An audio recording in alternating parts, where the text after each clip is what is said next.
Ang mabuting balita ng Panginoon ayon sa aklat ni Zacarias,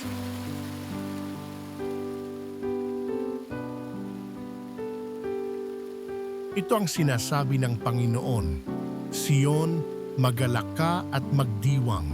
Umawit ka ng malakas, O Jerusalem, pagkat ang hari mo ay dumarating na, mapagwagi at mapagtagumpay, mapagpakumbaba siya at nakasakay sa isang bisirong asno.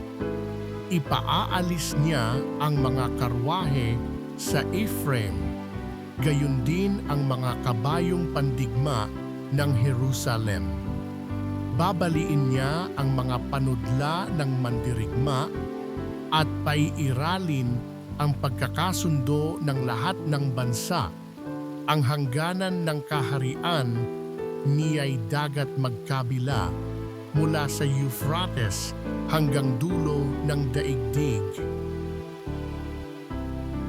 Ang mabuting balita ng Panginoon.